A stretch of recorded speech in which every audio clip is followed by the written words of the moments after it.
Udah ya, kita bekerjasama dengan institut itu dari tahun 2013 ya, 2013 atau 2007 saya lupa, 2007 dia juga cukup lama.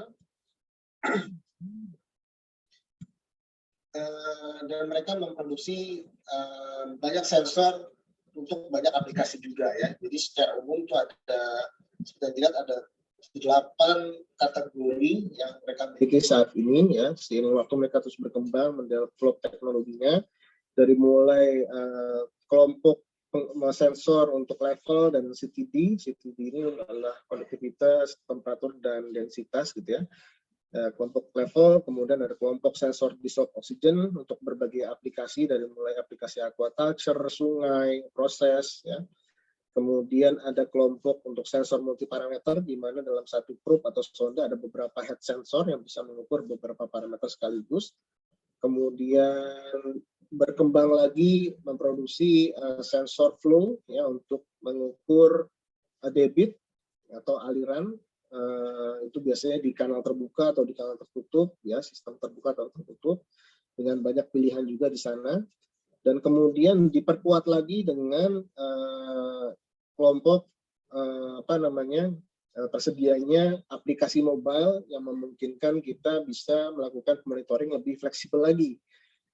Dan juga telemetri untuk memungkinkan semua pemantauan ini bisa dilakukan secara online dari manapun kita berada, dipantau dari manapun kita berada dengan platform data service yang juga sudah terintegrasi. Jadi whole package system ya, all in one dalam sistem ini. Jadi kita nggak perlu mencari beberapa vendor yang berbeda lagi. Nah ini diperkenalkan oleh institut dan terus berkembang hingga saat ini. Nah kita lihat in detail ya satu persatu di sini sekarang.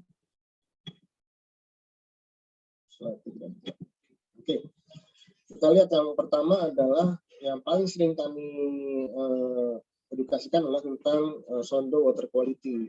Ada 3 tipe di sini, 400, Aquatro 400, 500, 600. Basically mereka bisa mengukur beberapa parameter seperti DO, pH, conductivity, temperatur dan pressure. Kemudian untuk Aquatro 500, 600 juga bisa mengukur atau di custom ya pengukurannya dengan sensor-sensor lain seperti nitrate, amonium chloride. Untuk laut dan danau juga bisa dilengkapi dengan blue green algae, rhodamine methane, chlorophyll A ya. Dan ini tersedia di sistem water quality sondanya Aquatro. Yang menjadi kelebihan adalah sensor-sensor tadi bisa di custom, dipilih sesuai dengan kebutuhan.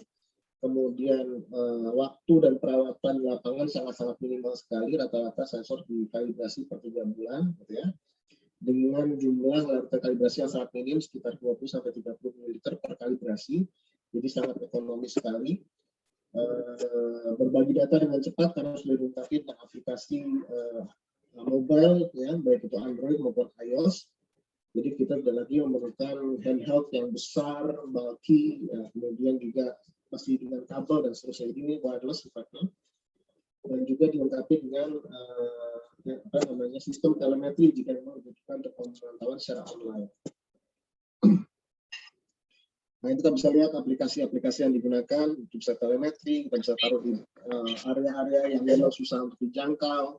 Spot check monitoring juga kita bisa manfaatkan lebih portable, lebih fleksibel ya dengan adanya mobile aplikasi gitu kan. Kemudian kita juga bisa melakukan monitoring air tanah dengan sistem low flow monitoring, dan ini akan sangat memudahkan sekali proses pemantauannya ya. Karena sudah dilengkapi dengan aplikasi dan template untuk pengukuran dari semua parameter yang dibutuhkan. Dan juga saat ini banyak sekali kami gunakan untuk aplikasi sparring dan juga Onlimo dikombinasikan dengan sistem dari Asken tadi yang saya jelaskan sebelumnya.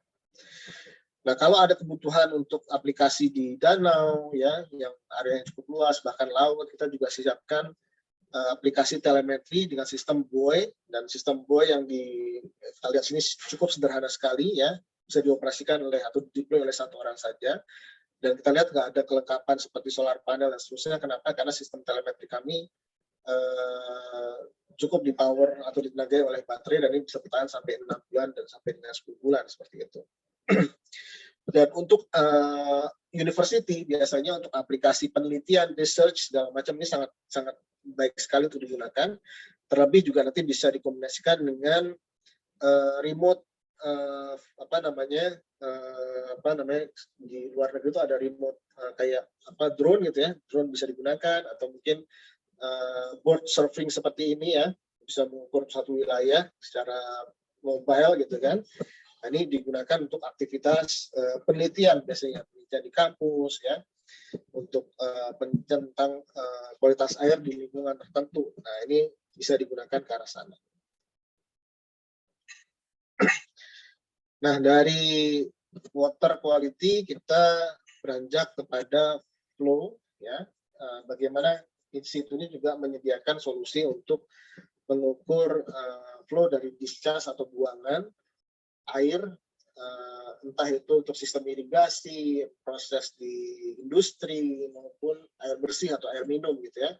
Karena sensor-sensor yang ada ini bisa diinstal baik itu di sistem tertutup maupun terbuka, di pipa dari ukuran 4 inci sampai 100 inci, atau kanal terbuka sampai dengan ukuran 3 meter lebar atau tingginya.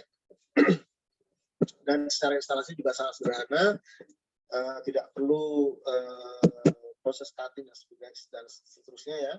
Nanti bisa bisa dibahas lebih lanjut, bisa siang terpisah. Tapi ide yang ingin saya sampaikan adalah teknologi yang diperkenalkan Doppler ultrasonic ini sangat-sangat baik untuk menjadi alternatif pengukuran sensor discharge flow di kanal terbuka maupun di sistem tertutup pipa, dengan variasi ukuran yang cukup lebar tapi dengan sistem yang sama. Jadi karena saat ini mungkin yang banyak dipakai kan kayak misalnya magnetic sensor ya, itu kalau ukuran pipa berbeda atau kanal berbeda pasti juga ukurannya berbeda dan biayanya juga lebih tinggi lagi. Nah, ini satu sistem untuk semua ukuran yang ada.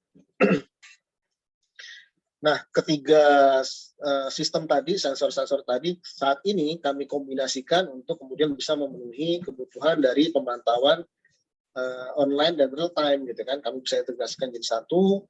Kemudian saat ini kami gunakan solusi ini untuk sparring ya, pemantauan di industri, memenuhi Permen nomor 93 dan 80 untuk industri-industri yang diwajibkan pemantauan secara online untuk discharge-nya dan juga untuk on demo ya, yang saat ini dipasang oleh KLHK dan juga DLH-DLH seluruh Indonesia.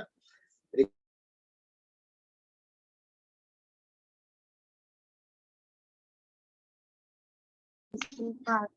apalagi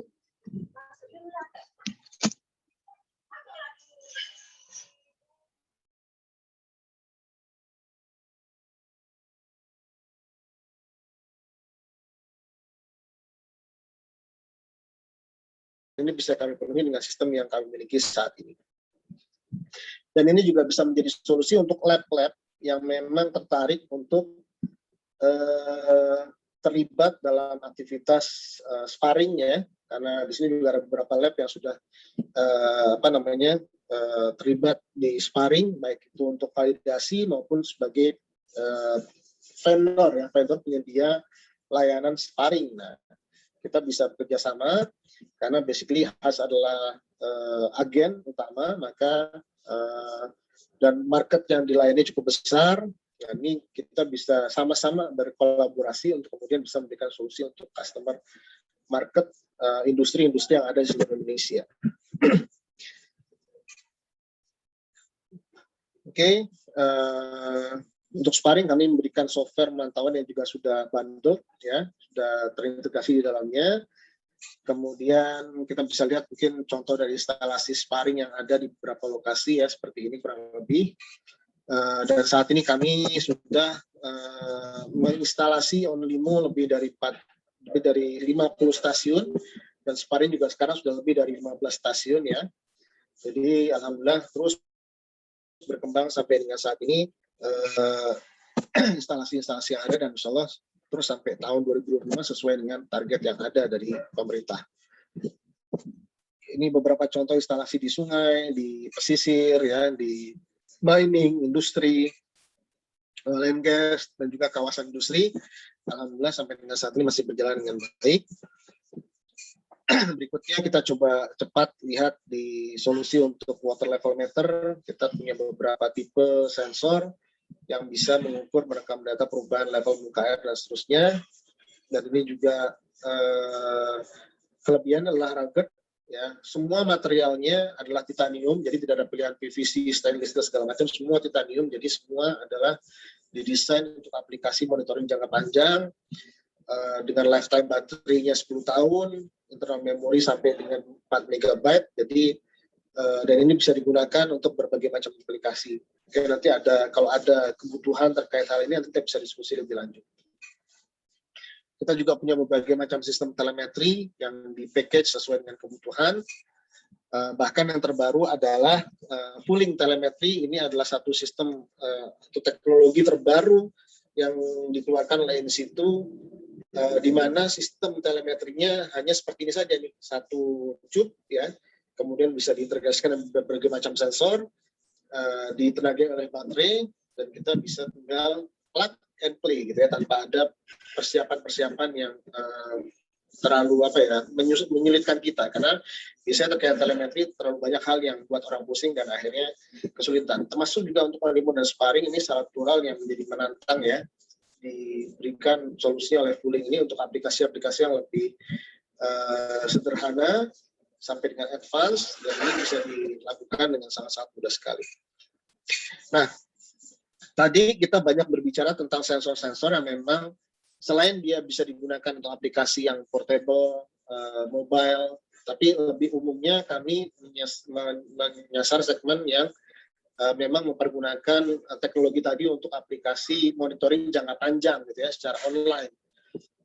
Bagaimana dengan aplikasi yang memang selama ini dilakukan oleh lab-lab, ya, seperti yang tadi saya sampaikan, bahwasanya lab-lab ini punya peranan penting nih untuk memberikan pelayanan kepada industri, terutama untuk menyediakan pengukuran yang lebih cepat, kemudian kalau bisa semua dilakukan di lapangan tanpa harus membawa sampel ke lab lagi gitu kan.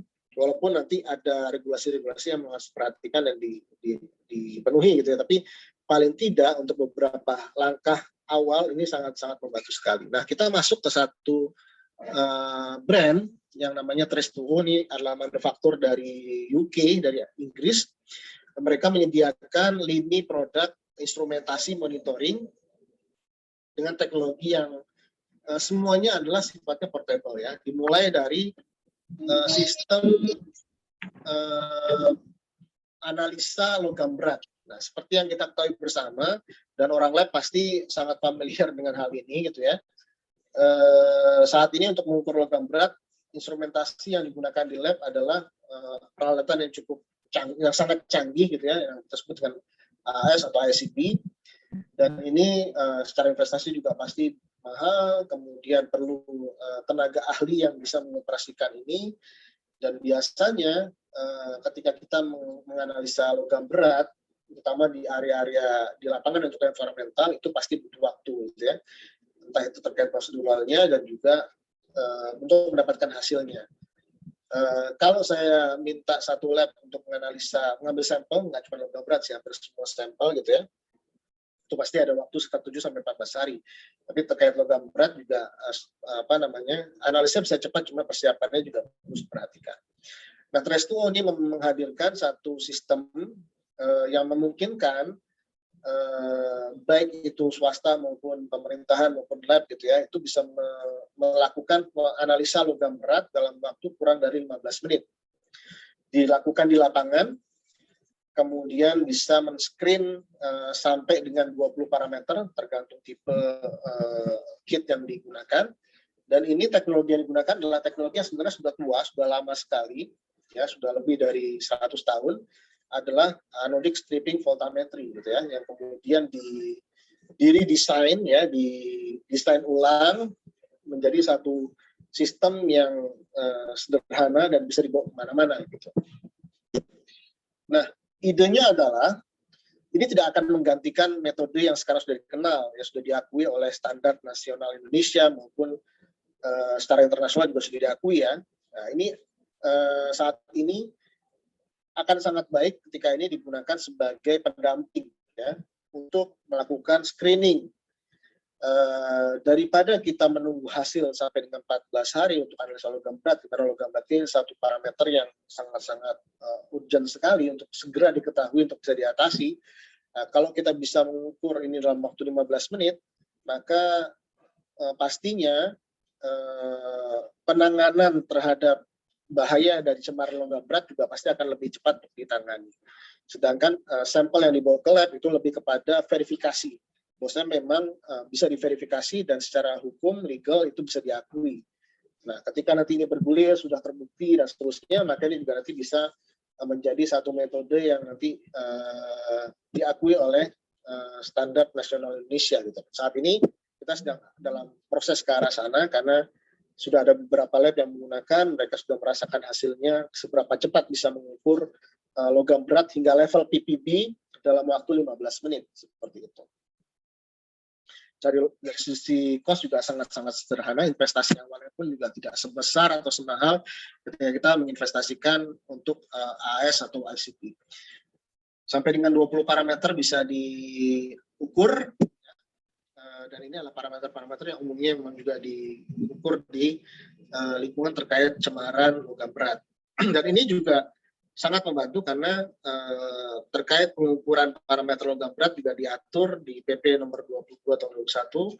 Kita bisa lihat di lampiran 6 dan 8 di awal tadi saya sharekan, baik itu untuk cemaran air permukaan maupun industri maupun air laut, seperti itu ya. Jadi ini akan sangat baik sekali jika bisa mulai digunakan oleh lab-lab untuk mendapatkan hasil yang lebih cepat di awal, baru kemudian memverifikasi di lab. Idenya adalah kalau kita punya 20 titik sampel yang mau kita ujikan, daripada mengirim 20 sampel tadi ke lab, lebih baik kita screening dulu, mungkin hanya positif di 3-4 sampel, dan itu jauh lebih ekonomis jatuhnya. Seperti itu. Kemudian ada fotometer, ya.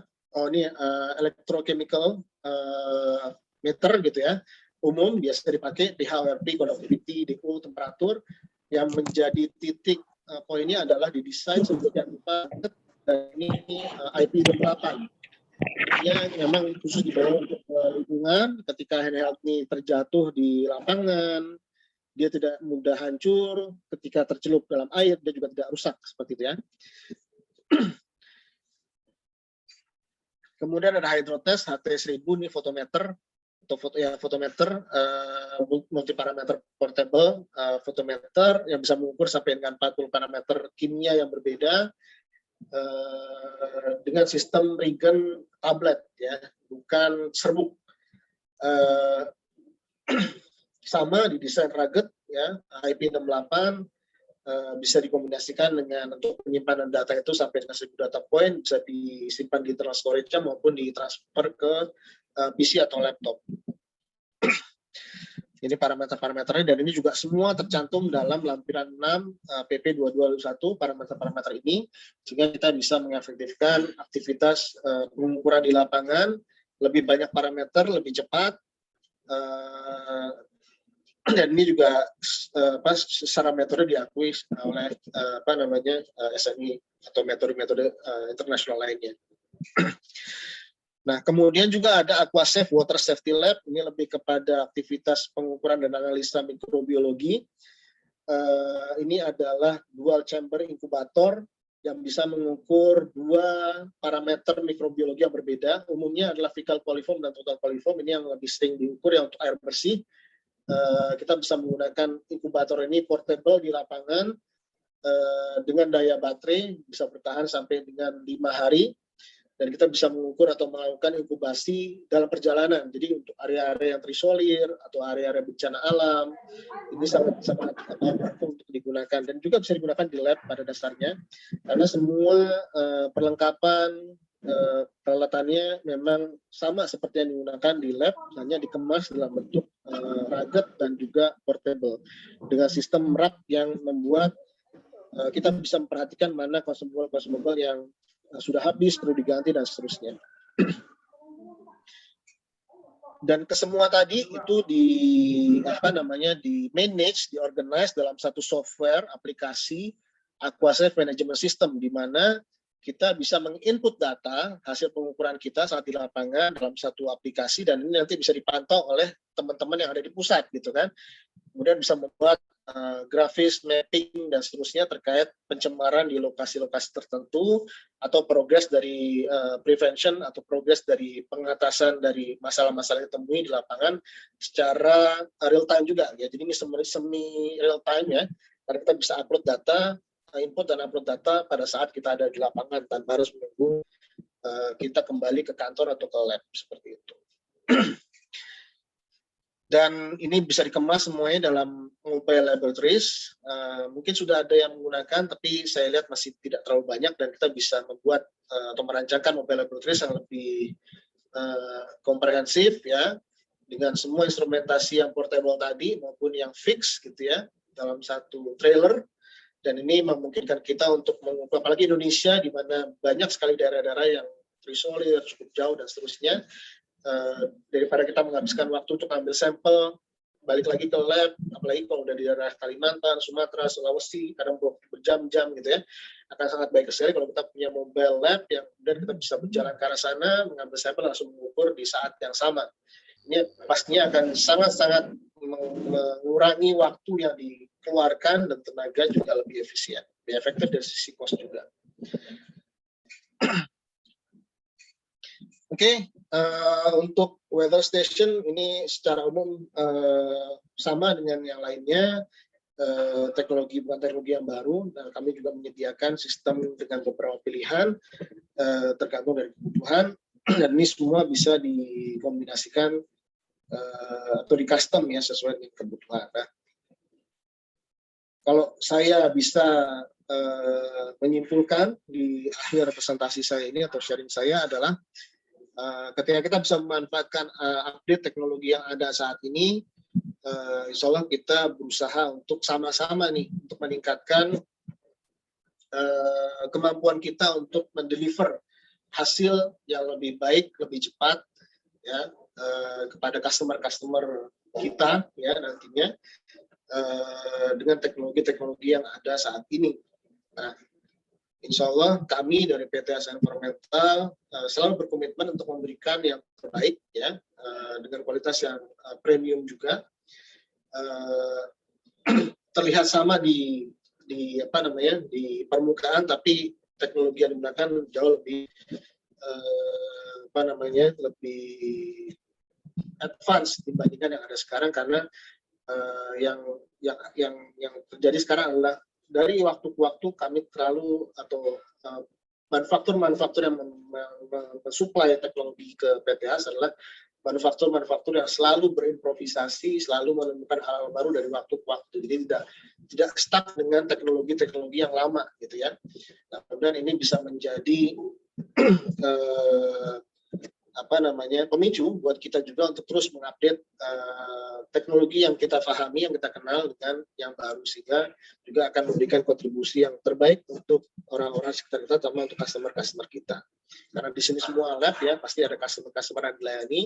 Nah, kita coba terus beradaptasi dan terus mengimprovisasi kemampuan kita sehingga bisa memberikan pelayanan terbaik. Mungkin itu saja yang bisa saya sharekan. Saya minta maaf kalau banyak sekali kekurangan dalam penyampaian ini. Terima kasih banyak. Saya tutup dulu ya, sebelum nanti kita lanjutkan ke sesi diskusi. Assalamualaikum warahmatullahi wabarakatuh. Waalaikumsalam warahmatullahi wabarakatuh. Baik, terima kasih Bapak Said Idrus untuk pemaparannya yang luar biasa.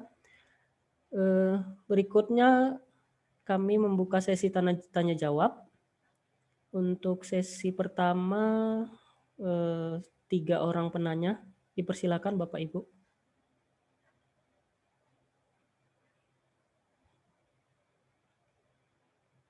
Baik, ini ada satu pertanyaan dari Ibu Linda Margareta dari UPTD Laboratorium Lingkungan Hidup dalam kota DLH Kota Batam. Pertanyaannya terkait peralatan-peralatan in situ yang telah Bapak paparkan, apakah peralatan tersebut bisa digunakan untuk pengujian parameter yang akan diakreditasi, dan apakah perlu verifikasi dan validasi dari metodenya? Kemudian Bu Enggartini Silakan Bu.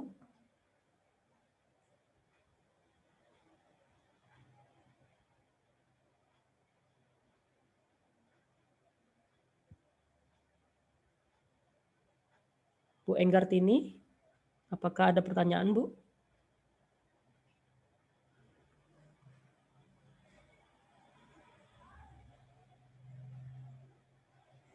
Baik, mungkin bisa dijawab terlebih dahulu Pak Said untuk pertanyaan dari Bu Linda Margareta.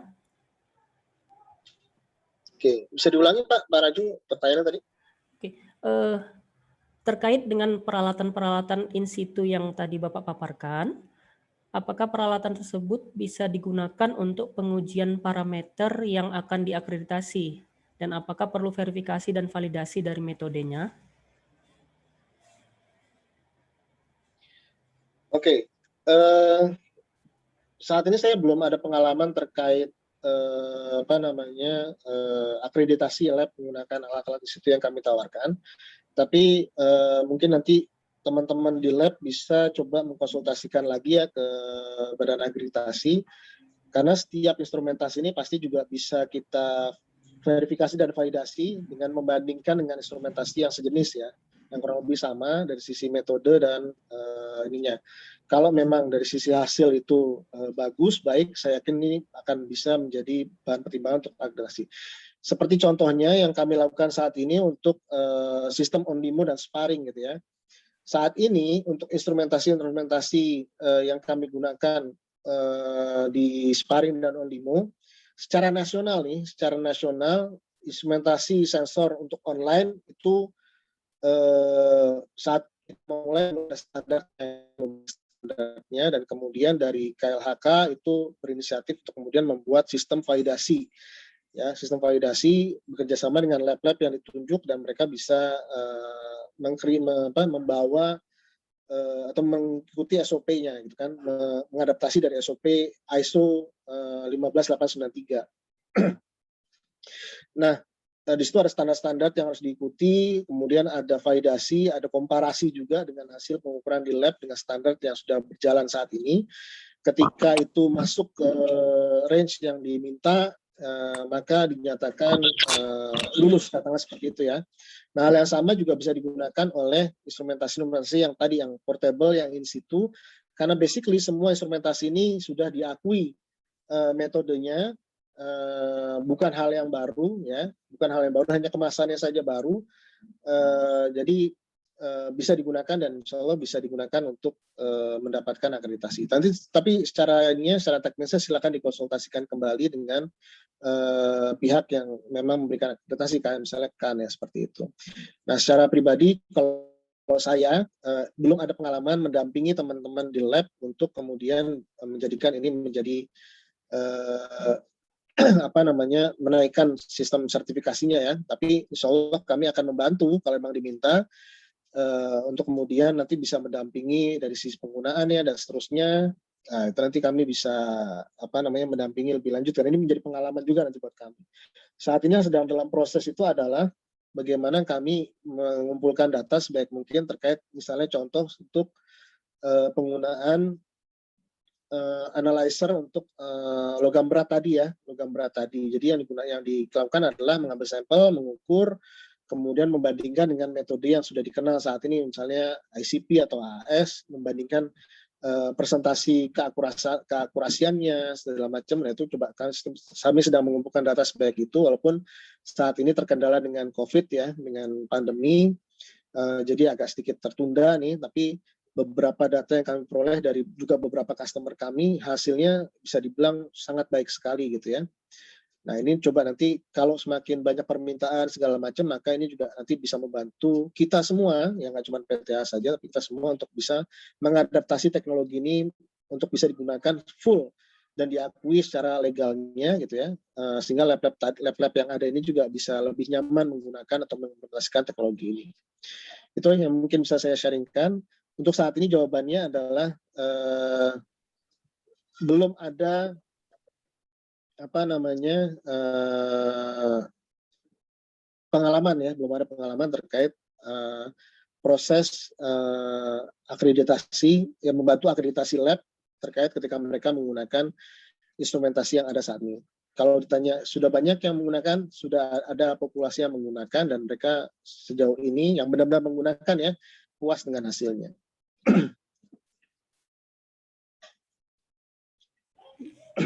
Baik, terima kasih Pak Said untuk penjelasannya.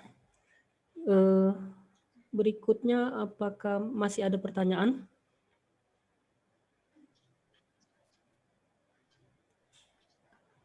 Saya izin bertanya boleh ya Pak? Silakan. Baik, terima kasih Pak Said.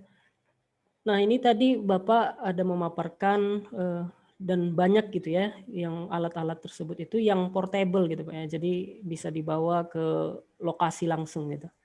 Nah, dari pengalaman menggunakan alat uji gitu Pak, untuk alat-alat yang portable ini, itu biasanya itu apa ya, ada limit.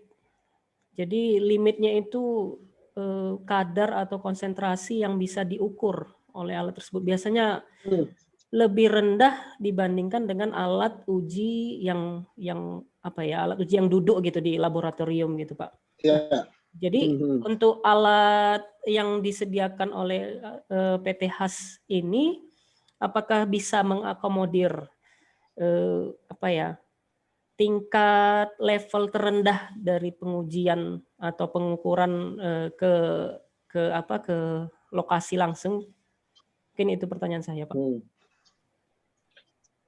Boleh Pak dikasih contoh satu aja, misalnya parameter apa yang Bapak kira-kira bisa kita bandingkan lah seperti itu.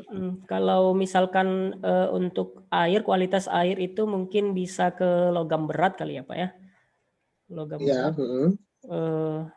Contohnya seperti apa Pak? Merkuri mungkin Pak. Oke. Berapa limit terendah yang diukur oleh katakanlah instrumentasi yang ada sekarang? Itu saya kurang dapat juga Pak ininya Pak.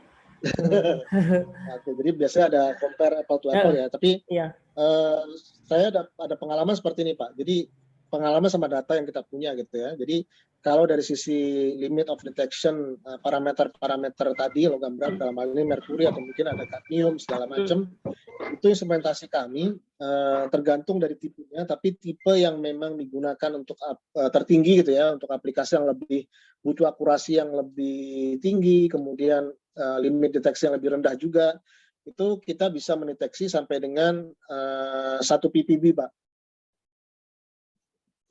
Untuk limit deteksi terendah, dan itu lebih dari cukup, karena kalau dari sisi WHO sendiri, katakanlah untuk merkuri juga 1 ppb itu sudah masuk range paling rendah ya. 2 ppb masih bisa acceptable lah seperti itu. Jadi nanti kita bisa, kalau misalnya ada ketertarikan lebih lanjut dari teman-teman di sini, nanti kita bisa sediakan sheet-nya, kemudian kita lihat nih requirement-nya berapa, kita bisa penuhi atau tidak seperti itu. Tapi rata-rata itu antara 1 sampai 5 ppb tergantung dari parameternya. Baik, terima kasih Pak Said untuk penjelasannya. Memang untuk pemilihan alat ini, hal itu menjadi salah satu tolak ukur ya dalam membeli alatnya. Baik, mungkin tidak ada lagi pertanyaan. Masih kami buka, apakah masih ada pertanyaan? Mungkin tidak ada lagi ya.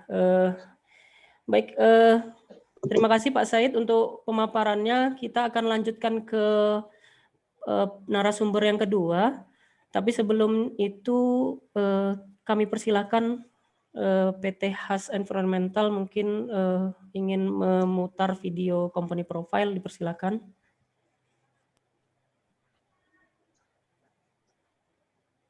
PT HAS Environmental selama lebih dari 15 tahun sebagai authorized distributor alat-alat monitoring K3 dan lingkungan, mensupport laboratorium lingkungan serta industri lainnya yang tersebar dari Sabang sampai Merauke. Kami berkomitmen memberikan after sale service terbaik kepada seluruh customer kami. Untuk kualitas dan akurasi terbaik, kami siap melayani Anda. Baik, terima kasih PT HAS Environmental. Berikutnya kita masuk ke sesi pemaparan yang kedua yang akan dibawakan oleh Bapak Robi Nugroho, SST. Sebelumnya saya akan membacakan biodata singkat beliau. Bapak Robi Nugroho Sutrisno lahir di Cianjur tahun 1988. Saat ini tinggal di Depok. Beliau menamatkan pendidikan dari Teknik Kimia Universitas Jayabaya tahun 2011. Kemudian beliau bergabung di PTHAS Environmental pada tahun 2012 sampai sekarang dan saat ini menduduki jabatan sebagai Product Manager. Mungkin sekian biodata singkat dari Bapak Robi. Berikutnya kami persilakan Bapak Robi untuk memaparkan materinya. Silakan Pak. Baik, terima kasih Pak Raju. Bismillahirrahmanirrahim. Assalamualaikum warahmatullahi wabarakatuh. Selamat Waalaikumsalam warahmatullahi wabarakatuh. menjelang siang Bapak Ibu semua. Terima kasih atas waktunya untuk bisa join dengan webinar ini dan terima kasih kami diberikan kesempatan untuk bisa sharing mengenai PP22 dan teknologi terbaru yang bisa dihubungkan dengan laboratorium gitu kan. Mohon maaf, di layar sudah muncul? Sudah Pak. Silakan Baik. Pak. Kalau nanti misalnya ada sedikit trouble karena sinyal ataupun ada hilang suara, mohon infokan aja nanti Pak Raju mungkin ya. Terima kasih. Baik Pak. Selamat pagi kembali Bapak Ibu. Mudah-mudahan Bapak Ibu semua sehat selalu ya di masa pandemi ini. Kita semua dalam perlindungan Allah Subhanahu Wa Taala. Jadi pada kesempatan kali ini saya sama dengan tema PP22. Kalau tadi Pak Idrus lebih kepada water ataupun monitoring untuk air, kalau saya lebih kepada nanti udara, baik udara ambient dan udara emisi yang mengacu ke PP22 tahun 2021 gitu. Baik, kita mulai ya. Mudah-mudahan apa yang bisa saya sampaikan bisa bermanfaat untuk Bapak Ibu semuanya dan mohon maaf apabila banyak kesalahan nantinya. Oke, ini PP22. Jadi kalau PP22 itu sebenarnya kalau untuk udara ambient itu adalah pengganti dari PP41 tahun 99. Di mana kalau PP22 ini lebih komplit karena menggather hampir 3 regulasi, yaitu udara ambient, kemudian pengukuran air, ada emisi, kemudian juga ada mengenai limbah dan pengurusan UKL gitu kan. Tapi difokuskan untuk udara ambient dan emisi itu ada di pasal 165. Jadi ada inventarisasi udara yang dimaksudkan pada 164, adanya monitoring untuk sumber emisi dan mutu udara ambient gitu kan. Dan emisi itu ada dua, ada emisi bergerak dan tidak bergerak gitu. Kemudian untuk emisi tidak bergerak difokuskan terhadap alat-alat yang memang bisa memonitoring untuk itu, baik metode sampling secara manual ataupun secara continuous gitu. Nah, di pasal 166 juga disebutkan pada poin 3, 166, data dilaksanakan pada ayat 2 antara lain adalah laporan pemantauan dan pengelolaan lingkungan hidup dari pemegang studi lingkungan gitu. Jadi memang data tersebut selain ada yang berbentuk online, direct reading, kemudian bisa langsung kirim ke KLHK, juga ada beberapa laboratorium yang bisa melaksanakan sampling atau pengukuran secara manual gitu, dan itu memang tercantum di pasal 166 gitu kan. Data sendiri bisa data berupa primer ataupun sekunder. Kemudian untuk emisi sendiri memang ada dua pengukuran, yaitu secara manual dan atau otomatis gitu kan. Otomatis di sini adalah suatu alat yang nanti akan dipasang di suatu emisi, baik itu cerobong ataupun boiler ataupun nanti buangan emisi, itu yang akan memberikan data secara real time gitu kan, dan dapat dilaksanakan secara manual juga. Untuk manual itu adalah ranahnya dari laboratorium gitu. Jadi untuk pengiriman laporan maupun untuk implementasi laporan itu memang dikhususkan untuk laboratorium yang sudah terakreditasi gitu kan, dan sudah terdaftar di KLHK gitu. Jadi kalau untuk udara ambient dan emisi memang masih ada peran laboratorium di situ, di mana memang laboratorium lah yang memberikan selaku pihak ketiga independen yang memberikan laporan, baik itu nanti monitoring udara ambient dan emisi. Nah, untuk udara ambient sendiri, kalau tadi air itu pada lampiran 6 dan 8, lampiran 6 untuk baku mutu air normal dan lampiran 8 untuk baku mutu air laut. Kalau udara ambient itu ada di lampiran 7. Ada di lampiran 7 gitu. Ada 7 parameter di sini yang ada SO2 sampai timbal, ada waktu pengukurannya berapa lama, ada baku mutunya. Sistem pengukuran di sini hanya dibilang aja bahwa aktif kontinu dan aktif manual. Yang apa artinya bahwa aktif manual itu adalah pengambilan sampel secara manual yang nantinya akan ada lagi analisa lanjutan. Misal untuk gas-gas di sini ada 4 gas, ada SO2, karbon monoksida, ada nitrogen dioksida dan ozon, itu ada aktif kontinu dan aktif manual. Ya. Nah, bedanya yang PP22 dibandingkan sebelumnya PP41 bahwa kalau di PP22 hanya disebutkan sistem pengukuran yaitu aktif kontinu aktif manual ya. Tapi kalau di PP41 nanti akan dijelaskan lebih detail bahwa di sana ada metode pengukuran dan alat yang digunakan. Sehingga kenapa kalau di PP22 dengan 7 parameter ini laboratorium sendiri mempresentasikan bahwa ini adalah yang penting alatnya nanti bisa ngukur secara real time dan secara continuous atau terus-terusan gitu kan. Beda sama aktif manual yang memang harus ada lanjutan analisanya nanti. Nah, ini adalah perbandingan PP41 dan PP22 ya. Jadi kalau di PP22 itu hanya disebutkan parameter, waktu pengukuran, baku mutu dan sistem pengukuran. Tapi kalau di PP41 ya sampai 13 parameter itu dijelaskan ada metode analisis dan peralatan gitu. Sehingga efeknya adalah banyak laboratorium yang coba yang penting aktif continue. Jadi dia pakai alat, metodenya tidak dijelaskan seperti apa gitu kan karena tidak disebutkan. Yang penting ada alat bisa mengukur secara continuous gitu kan untuk gas ataupun untuk partikulat dan memberikan hasil gitu kan dan waktu pengukuran mengikuti sesuai PP22 gitu. Kalau yang di PP41 kita harus mengikuti metode dan peralatannya. Contoh untuk TSP untuk debu, alatnya menggunakan metode gravimetri, alatnya menggunakan high vol atau high volume air sampler di mana alat ini memang secara manual akan mengambil sampel debu partikel di udara ambient dengan metode gravimetri, nantinya menggunakan filter. Tapi kalau di PP22 yang terbaru lampiran 7 itu tidak disebutkan alatnya menggunakan apa dan metodenya seperti apa gitu. Memang jadinya multitafsir untuk beberapa laboratorium mungkin nanti kita tunggu aja mungkin ada juknis terbaru atau permen LH terbaru yang akan turunannya di mana nantinya itu akan menjelaskan lebih detail menggunakan alat apa dan menggunakan metode apa gitu. Karena di PP22 cukup general, hanya dibilang baku mutu dan sistem pengukuran gitu. Untuk saat ini beberapa lab menggunakan alat yang memang bisa langsung ukur untuk continuous-nya. Dan itu pun tidak semua aktif continuous Bapak Ibu. Kalau kita lihat, contohnya di partikel untuk debu, itu untuk continuous itu hanya untuk berlaku untuk PM10 dan PM2,5. Tapi untuk total debu, TSP, dan timbal, itu mau nggak mau harus menggunakan aktif manual. Berarti kalau aktif manual berarti menggunakan metode HVAS sesuai SNI-nya nanti. Karena ada SNI atau standar metode yang menjelaskan bagaimana cara pengambilan sampel debu partikel di udara ambient untuk TSP, dan timbal sendiri pun memang satu paket dengan TSP. Jadi kalau timbal itu memang nanti hasil analisa dari kelanjutan dari TSP untuk HVAS gitu. Begitupun untuk gas seperti ini SO2. SO2 itu ada dua macam pengukurannya. Boleh aktif kontinu, boleh aktif manual. Gitu. Sehingga beberapa lab menerjemahkan bahwa ada dua macam alat nih dan itu diperbolehkan gitu selama mengacu ke PP22 bahwa itu bisa aktif kontinu atau aktif manual gitu. Oke. Nah, terkait dengan adanya PP22 lampiran 7 ini gitu. Jadi kita bisa lihat berarti ada apa aja teknologi yang bisa dikembangkan dari sini nantinya. Oke, kita coba.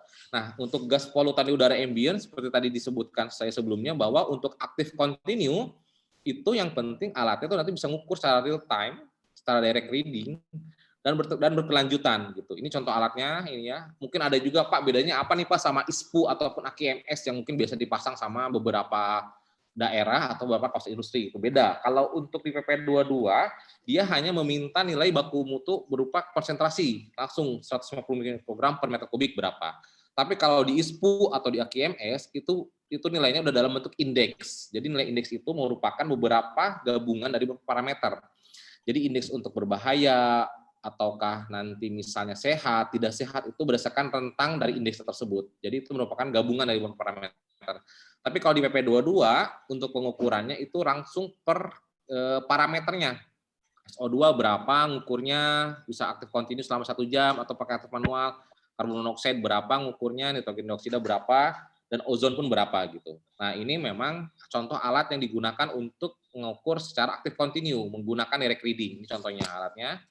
Oke, nah alat ini memang dipasang di suatu tempat, di suatu area atau di suatu daerah nanti, kemudian dia akan secara real time mengukur, memberikan hasil pengukuran berapa konsentrasi dari si gas polutannya. Untuk di sini dalam kaitannya adalah 4 gas ya Pak, Bapak Ibu, yaitu SO2, karbon monoksida, NO2 dan ozon gitu.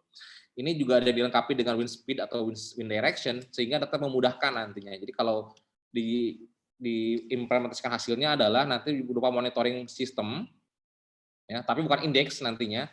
yang akan memberikan nilai konsentrasi dari gas polutan tersebut apabila ditambahkan dengan wind speed dan wind direction sehingga mendapatkan prediksi kemana nanti arah dari polutan tersebut dan berapa konsentrasinya. Ini adalah contoh dari pembahasan software dari salah satu alat yang digunakan untuk melaksanakan pengukuran gas polutan secara aktif kontinu gitu. Jadi ini contohnya gitu.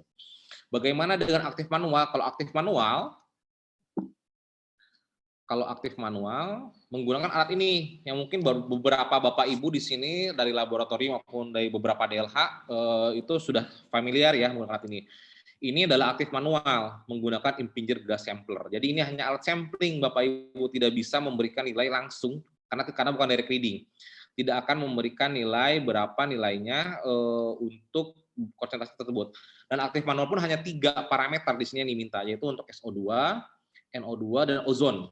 Ya, jadi Bapak Ibu harus cermat nantinya menggunakan alat ini. Oh, udah deh, gas pakai DJO dulu gitu kan. Lihat dulu alat ini kalau ngacu ke PP22, ini yang aktif manual hanya 3 parameter SO2, NO2 dan ozon gitu. Kalau karbon monoksida lihat, kalau karbon monoksida atau CO itu dua-duanya aktif kontinu gitu kan. Aktif kontinu. Jadi mau nggak mau harus pakai aktif kontinu kalau untuk CO nanti. Nah, alat ini hanya alat sampling.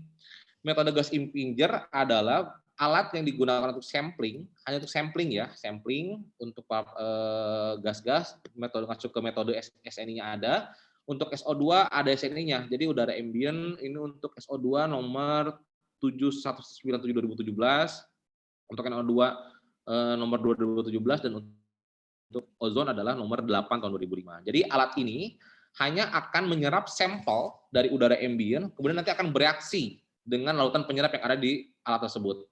Jadi metode penyerap ataupun lebih kenal disebutnya ya, metode penyerap di mana nanti ada pompa, ada rotameter sendiri atau flow meter yang akan kita adjust masing-masing karena parameternya itu adalah berbeda di tiap parameternya nanti si flow-nya.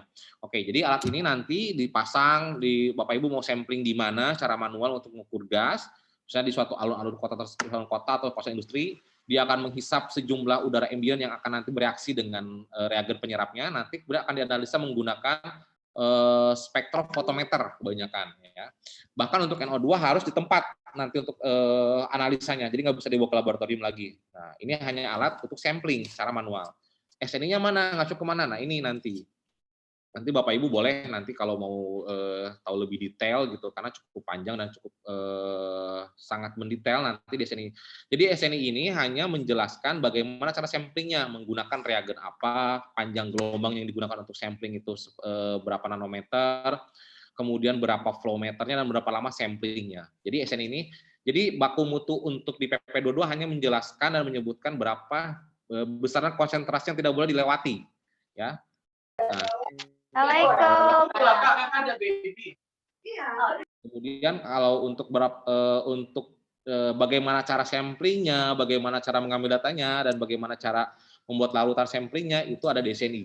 Ya, jadi ada dibedakan sendiri. SNI itu adalah turunannya untuk menjelaskan bagaimana cara samplingnya. Oke. Nah, beda sama tadi. Jadi ini harus ada analisa lebih lanjut di laboratorium gitu kan. Kemudian untuk yang hidrokarbon di sini hanya aktif kontinu, tidak ada aktif manual. Jadi memang harus digunakan alat yang bisa membaca dan secara berterus-terusan gitu. Aktif kontinu di sini untuk PP22, untuk hidrokarbon ini ada bintang 3 yang menandakan dia ada keterangan lebih lanjut. Keterangan lebih lanjut itu biasanya tuh kalau untuk hidrokarbon itu dia pengambilan sampelnya itu dari jam 6 sampai jam 10 dan selama 3 jam nanti. Oke, nah ini adalah contoh alat yang bisa digunakan untuk melaksanakan pengukuran secara kontinu di suatu daerah, suatu area untuk udara ambient hidrokarbon. Jadi ini adalah alatnya biasanya GC atau gas kromatografi. Mungkin Bapak Ibu tahu GC itu ya, gas kromatografi itu adalah mengambil sampel, kemudian dia akan memisahkan konsentrasi-konsentrasi dan senyawaannya berdasarkan retention time yang melewati kolom nanti. Nah ini adalah auto GC yang digunakan untuk udara ambient. Lebih kalau biasanya untuk mungkin Bapak Ibu yang udah tahu GC atau gas kromatografi di laboratorium itu seperti kita ada sampel kemudian kita injekkan kemudian ke alatnya, nanti alatnya itu akan sampel itu akan dibawa oleh carrier gas melewati kolom akan ada pemisahan. Ini kurang lebih sama prinsipnya. Kalau ini untuk anaerob hidrokarbon non metan Jadi memang harus dikhususkan alatnya itu bisa mendeteksi dan bisa membaca apa aja konsentrasinya, apa aja senyawaannya dan berapa konsentrasinya. Jadi kalau contohnya ini adalah untuk gas kromatografi yang ini dia akan membedakan mana itu propan, mana etilen, mana etan. Sedangkan yang diminta di PP22 untuk hidrokarbon adalah hidrokarbon non metan. Berarti selain metan, baik itu propan, baik itu butan, silahkan nanti berapa. Dan untuk totalnya adalah disebutkan bahwa ini tidak boleh lebih dari 160 mikrogram per meter kubik. Nah, ini adalah contoh alatnya yang bisa digunakan untuk pengukuran hidrokarbon mengacu ke PP22 di udara ambient gitu. Karena base-nya GC, dia bisa membedakan apa aja senyawaannya gitu kan. Dan ini memang GC yang memang khusus dibuat atau teknologi yang sedemikian rupa sudah di-upgrade untuk udara ambient.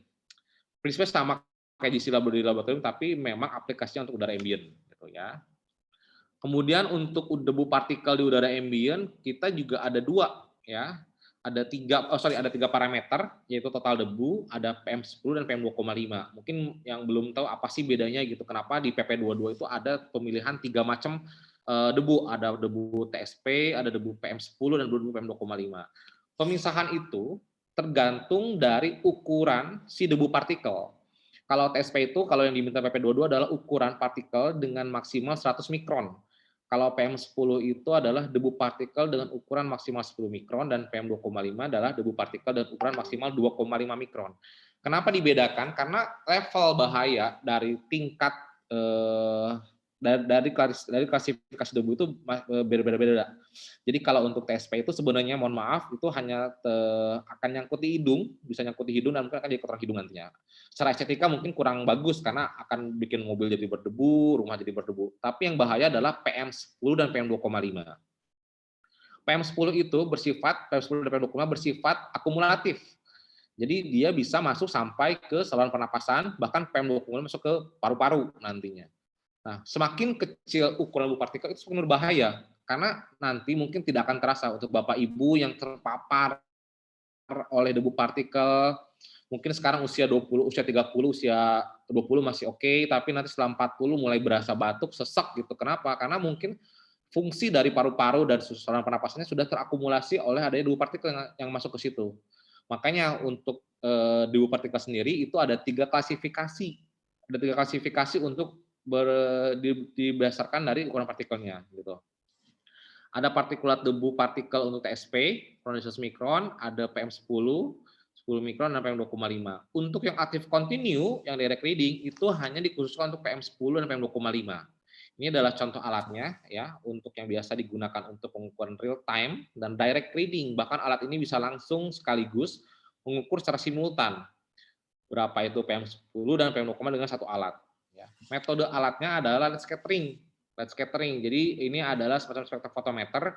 Nanti di dalam alat itu ada laser yang dimana adanya masuk aerosol berupa debu itu masuk, dia akan dibaca berapa konsentrasinya sebanyak debu partikel tersebut masuk ke alat tersebut gitu kan. Dan bahkan ini sudah bisa simultan. Jadi aslinya tuh alat ini bisa membaca sampai 5 macam debu partikel ya Bapak Ibu, bisa untuk total debu, bisa untuk PM10, PM4 atau respirable, PM2,5 dan PM1. PM1 yang paling bahaya karena sangat kecil banget gitu kan. Nah, ini bisa. Nah, alat ini digunakan untuk mengukur secara real time. Jadi Bapak Ibu simpan nanti di lapangan, simpan nanti di satu area untuk mengukur ini dan nggak masalah karena ngacu ke PP22 tidak disebutkan metode apa gitu. Beda sama PP41 yang disebutkan bahwa untuk mengukur debu itu harus pakai HVAS, kalau ini enggak. Kalau untuk PM10 atau PM2,5 bisa menggunakan alat ini ya. Karena memang tidak disebutkan menggunakan alat apa, hanya metodenya aja, aktif continue, baik untuk PM2,5, PM10 atau TSP nantinya. Nah, ini memberikan nilai nanti, bahkan bisa dibuatkan online nantinya. Itu contoh seperti pengalaman kami tahun 2014, di mana kami mendapatkan proyek di Chevron, itu masang 30 unit monitoring debu, karena saat itu juga harus mendapatkan hasil. Dalam artian mengukur debu, di mana ada kebakaran hutan, bisa itu terjadi, kemudian di situ juga harus mengukur hasilnya berapa gitu, karena terkait dengan pengumuman kepada warganya apabila nanti itu berbahaya kondisinya. Nah, ini contoh pemasangannya ya, bisa di beberapa di contoh orang lagi ada konstruksi dan memang diukur monitoringnya. Nah, ini juga sama, bisa dipindah-pindah, portable juga gitu kan. Portable untuk PM 2,5, satu alat yang mungkin Bapak Ibu terbiasa menggunakan high volume air sampler untuk PM 2,5. Menggunakan alat ini Bapak Ibu bisa langsung nanti ngukur secara real time, secara direct reading dan simultan juga gitu. Jadi ini memang alat yang cukup praktis dan memang alat ini bisa digunakan sangat capable, digunakan untuk dan bisa dipindah-pindah ya gitu kan. Nggak perlu repot lagi, nggak perlu ada analisa lagi berupa penimbangan untuk gravimetri, untuk filternya, dan nggak perlu lagi nanti ada treatment tertentu, benar-benar langsung ukur gitu kan. Kemudian untuk manual, masih ada manualnya Bapak Ibu. Untuk debu partikel memang untuk TSP atau debu partikel dengan ukuran 10 mikron, kemudian debu partikel dengan ukuran kurang dari 10 mikron, dan PM 2,5 itu memang ada aktif manual, dan alatnya ini adalah high volume air sampler. Ini contoh alatnya ya, cukup besar memang. Ini yang bentuknya segitiga atasnya itu adalah untuk TSP atau total debu. Kalau yang seperti dandang sendiri ini adalah untuk yang PM10 atau PM 2,5. Aktualnya memang di SN-nya itu ada 3 macam alat nanti untuk PM10 atau PM 2,5. Nah, ini ada secara metodenya. Jadi untuk melakukan pengukuran secara manual, sampling ya, jatuhnya sampling ya manual ini seperti yang tadi gas. Karena ini sampling gitu kan, jadi berapa flow yang digunakan, berapa lama itu 24 jam gitu kan, menggunakan alat ini gitu kan.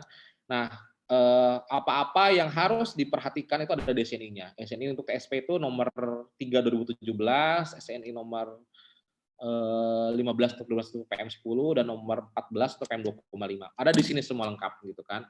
Ada di sini dijelaskan berapa flow yang digunakan, lama sampling selama 24 jam, jenis filter yang digunakan seperti apa, nanti ada di sini. Dengan metode gravimetri, ya, alat HVAS ini adalah dia mengambil sejumlah debu partikel yang nantinya akan kita saring. Jadi nanti kita akan menimbang dulu sebelum sampling, itu menimbang filternya, misalnya 10 gram sebelum sampling, kemudian dilakukan sampling selama 24 jam, sehingga mendapatkan hasil setelah samplingnya itu adalah misalnya 12 gram, berarti total debunya adalah 2 gram. Nah, ini contoh alatnya untuk HVAS, untuk TSP. Ini dia menggunakan metode filter atau gravimetri, di mana nanti filter tersebut nanti akan dipasang dan nanti akan didiamkan selama 24 jam, running terus alatnya 24 jam dari jam 8 pagi sampai jam 8 pagi besoknya lagi. Kemudian nanti setelah sampling nanti dibawa ke laboratorium filternya nanti untuk diukur dan ditimbang berapa sih kadar debunya selama sampling tersebut. Oke, ini juga contoh alatnya Bapak Ibu untuk TSP ya. Jadi sekarang banyak sih yang dibuat di lokal pun di Indonesia gitu, karena memang simpel. Jadi ada motor turbin, kemudian ada filter holder, ada wadah, ada shelternya seperti ini. Kalau untuk TSP sendiri harus model yang dibilangnya kandang burung ini. Jadi kayak ada atapnya ini bentuk segitiga. Jadi sekarang juga banyak tuh, masih banyak beberapa lab yang menggunakan ataupun sampling TSP menggunakan metode yang filter bulat dari pinggir gitu kan. Kalau ngacu ke SNI sih terkait akreditasi itu nggak bisa, karena di SNI sendiri dibilang kalau untuk samplingnya sendiri untuk KVS harus yang model seperti ini. Ada gambarnya nanti di SNI-nya. Ya. Ini adalah skematiknya nanti bagaimana filter tersebut hanya menyaring debu partikel, dan untuk udara bersihnya akan melalui filter. Jadi ini kalau ada debu partikel, dia masuk lewat bawah, tertahan di filter di sini, tertahan di filter sini. Tapi kalau untuk udara bersih nanti dia akan melewati filter dan akan dibuang kembali di exhaust gitu. Jadi dia benar-benar hanya menyaring debu partikel gini, tanpa adanya lagi saringan dari awal. Hanya untuk menyaring debu. Nah, di poin penting untuk HVAS TSP adalah bahwa untuk TSP, khusus TSP di nomor SNI 719/2017 itu dibilang pada poin 4.3 bahwa pencatat laju alir dengan ketelitian 0,03 meter kubik per menit atau 1,0 feet kubik per menit gitu. Jadi di sini memang dijelaskan bahwa kalau untuk alatnya diusahakan Bapak Ibu harus kan masuk ke SNI itu secara metodenya ya. Dan kalau alatnya pun harus bisa memberikan ketelitian laju alirnya adalah 0,03 meter kubik per menit ya. Kalau mungkin Bapak Ibu yang udah punya laboratorium, udah terakreditasi, hati-hati. Sekarang udah mulai banyak laboratorium yang tidak comply gitu kan. Ya mungkin alatnya bisa dari mana aja, ada yang lokal ataupun impor. Yang penting di make sure aja Bapak Ibu yang udah punya HVAS ataupun yang udah punya HVAS TSP itu ada poin untuk laju alir. Kalau nggak bisa memberikan itu berarti nggak sesuai dengan SNI nanti ya. Yang nanti akan dapat temuan nanti. Nah, ini adalah untuk PM10 atau PM2,5. Bentuknya kayak gini. Jadi kalau tadi untuk TSP itu kan udara langsung masuk ke filter. Tapi untuk PM10 atau PM2,5, ukuran debu partikel yang melebihi yang kita inginkan itu akan tertahan di bagian hood di sini. Akan tertahan di hood di sini. Misalnya ini untuk contoh untuk PM10 ya. Ini untuk PM10 bahwa debu partikel yang lebih dari ukuran 10 mikron dia akan tertahan di sini di hoodnya. Nah, ini adalah nanti yang warna hijau, partikel yang lebih dari 10 mikron akan tertahan di sini. Nah, jadi yang masuk ke sini, debu partikel hanya yang ukurannya adalah 10 mikron maksimal. Gitu. Dan ini efektif untuk PM10 atau PM2,5. Ini sama, prinsipnya untuk PM2,5 juga, hanya untuk PM2,5 ini nanti lebih rapat, lebih rinci, lebih kecil, sehingga dia bisa meng-screening dulu dari bagian awalnya untuk memisahkan mana-mana debu partikel yang ukurannya lebih besar dari 25 mikron. Gitu. Oke, nah itu untuk yang debu partikel emisi, untuk ambient. Kemudian untuk yang emisi, kalau untuk gas itu menggunakan flue gas analyzer. Ini contohnya alat yang digunakan untuk mengukur berapa polutan gas di emisi gitu kan. Jadi ini alatnya tinggal dicolok aja ataupun dimasukkan ke sampling hole di emisinya. Nanti dia akan membaca secara real time berapa konsentrasinya baik itu CO, O2, NO2, NO, SO2, H2S gitu kan. Ada beberapa tipe sensor yang memang bisa digunakan atau biasa digunakan untuk pengukuran di gas ini gitu. Nah, yang pertama adalah yang sangat common atau sangat umum adalah electrochemical sensor. Electrochemical sensor ini nanti pada prinsip kerjanya adalah dia akan membaca berapa jumlah konsentrasi gas polutan tersebut karena dia akan bereaksi. Jadi di sini ada membran di sini. Membran ini nanti akan bereaksi tergantung dari senyawaan yang akan kita ukur ya, misalnya NO2 atau SO2 ataupun CO ataupun O2. Nah, ini nanti dia akan bereaksi di sini si gas polutannya atau gas yang ingin kita ukur. Kemudian nanti dia akan memberikan sinyal listrik. Sinyal listrik di sini dan akan dibaca sebagai detektor. Dengan makin banyaknya sinyal listrik yang terbaca, itu menandakan berarti semakin tinggi konsentrasi karena semakin banyak reaksi yang terjadi di sini nanti. Nah, ini adalah prinsip basic dari electrochemical sensor, di mana adanya reaksi, kemudian nanti akan memberikan sinyal listrik nanti dan itu akan dibaca oleh detektor sebagai konsentrasinya gitu. Kemudian ada juga tipikal sensor dengan model NDIR. NDIR ini cocok untuk CO, CO2 dan CXHY gitu, karena lebih presisi dan akurat untuk melaksanakan ukuran itu.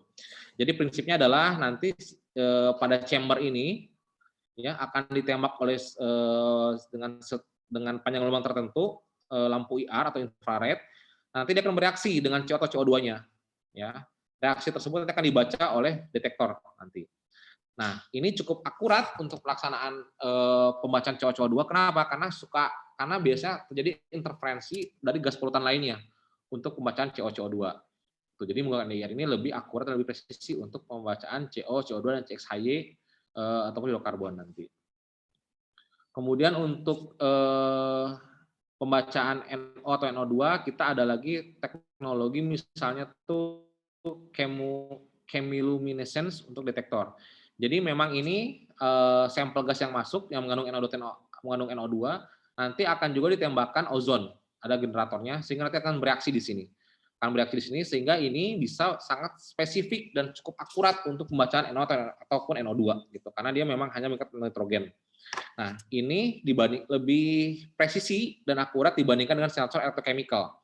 Kalau electrochemical itu cukup general, beberapa gas itu bisa menggunakan metode ini, O2, CO, NO2, SO2 bisa menggunakan ini. Tapi kalau untuk lebih spesifik, nanti pembacaannya bisa menggunakan NDIR untuk CO, CO2, bisa untuk chemiluminescence untuk NO atau NO2, jadi lebih spesifik nanti pembacaannya. Gitu. Nah, ini juga ada fotoakustik spektroskopi. Nah, ini juga sama. Ini macam untuk NO2, dia lebih akurat dan lebih presisi dibandingkan dengan electrochemical.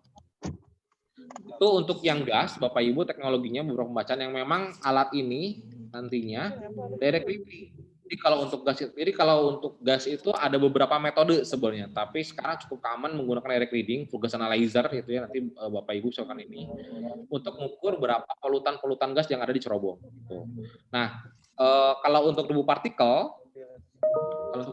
di emisi itu biasanya menggunakan metode isokinetik. Nah, isokinetik itu adalah cara atau metode sampling atau metode pengambilan sampel di emisi untuk debu partikel. Kenapa? Karena kalau untuk ngambil debu partikel di udara di emisi itu berbeda dengan di udara ambient. Kalau di udara ambient kayak tadi Bapak Ibu pakai HVAS datang ke suatu lokasi atau tempat yang pengen Bapak Ibu ukur atau monitoring ke debu partikelnya. Kalau ini dia harus metode isokinetik di mana metode isokinetik terdiri dari beberapa tahapan lagi nantinya. Nah, ini adalah metode isokinetik di mana metode 1 sampai 5 adalah preparation untuk melaksanakan sampling isokinetik. Kenapa? Karena debu partikel di cerobong ataupun di emisi itu berbeda dengan debu partikel yang ada di udara ambient. Dia cukup heterogen gitu. Kalau di udara ambient ya simpel, tinggal datang bawa alatnya langsung baca. Tapi kalau isokinetik untuk debu partikel di udara emisi ini cukup metode yang biasa dan sangat precise digunakan untuk melaksanakan sampling debu partikel. Kenapa? Karena nanti si jenis partikel yang ada di cerobong tersebut yang sangat heterogen tersebut nanti akan bisa diambil dan presisi nilainya nanti. Dan ini tidak bisa langsung Bapak Ibu menggunakan alat ini ya. Contohnya alat ini nih, ini langsung masuk ke lubang sampling di cerobong, nggak bisa. Harus ada metode tertentu sebelumnya di mana kita harus menentukan dulu mana titik lintas cerobong, berapa laju air dari cerobong, berapa bodak molekul kering dari cerobong tersebut dan berapa kadar airnya. Sehingga kita bisa presisi dan bisa menentukan dan bisa melaksanakan sampling isokinetik ya. Nah, ini adalah metodenya, SNI-nya mengacu ke USIP metode 5. Kemudian disadur menjadi SNI tahun 2009. Sebenarnya kalau untuk emisi pengambilan sampel di emisi itu ada 2 metode sih, ada mengacu ke JIS itu di SNI tahun 2005 dan mengacu ke USIPA itu mengacu ke 2009 gitu SNI-nya. Nah, ini ada seperangkat alatnya. Jadi ada probe-nya nanti masuk ke dalam, kemudian ada filter holder sama metode gravimetri filter holder, ini ada impinger nanti untuk mengukur kadar air yang nanti diisi es di sini didinginkan, ada dual manometer, ini yang model konsol yang manual, ada dual manometer, Bapak Ibu harus mengukur dulu berapa beda tekanan di tiap titiknya nanti, kemudian juga Bapak Ibu harus nanti mengukur berapa faktor isokinetiknya, K faktornya nanti untuk Bapak Ibu bisa menentukan berapa hisapan pompa yang akan digunakan untuk sampling tersebut. Oke. Nah, ini adalah metode 29 untuk sampling debu dan logam-logam. Jadi kalau metode 29 itu adalah upgrade dari metode 5 tersebut. Jadi kalau metode 5 hanya debu partikel, tapi kalau metode 29, Bapak Ibu juga selain sampling debu partikel, juga nanti bisa sampling logam-logam. Itu udah ada SNI-nya. SNI nomor 20 tahun 2009. Jadi kalau tadi hanya mengumpulkan debu di filter, kalau ini nanti Bapak Ibu selain sampling debu partikel juga sampling untuk logam-logamnya menggunakan impinger yang sudah diisi dengan KMM4 ataupun absorbasinya nanti. Dan nanti ini akan dilaksanakan analisa lebih lanjut menggunakan ICP atau AS nanti. Kalau di SNI sih menggunakan AS sampling pengukurannya. Jadi ini hanya untuk sampling aja ya. Jadi isokinetik baik untuk debu partikel maupun ini untuk sampling. Ada juga nanti bisa dikembangkan Bapak Ibu misalnya mau ukur dioksin furan yang cukup common sekarang di Indonesia, pengukuran dioksin furan metode 23. Kalau metode 23 ini selain nanti debu partikel diambil juga nanti ada trapnya di sini untuk mengambil dioksin furan. Dioksin furan udah banyak ya sekarang di Indonesia pelaksanaan samplingnya, cuman setahu saya, mohon koreksi kalau saya salah, untuk analisanya belum bisa di Indonesia. Jadi analisanya harus dikirim keluar, baik untuk ada yang ke Inggris, ada yang kemana nanti kan. Jadi teman-teman lab jasa baik itu lab jasa swasta maupun lab pemerintahan itu hanya baru tahap sampling untuk dioksin furan. Dioksin furan ini sudah banyak di insenerator kebanyakan untuk 55 rumah sakit juga bahkan udah diwajibkan untuk beberapa emisi yang menggunakan sampling dioksin furan. Ini juga untuk PM 2,5 untuk di debu partikelnya.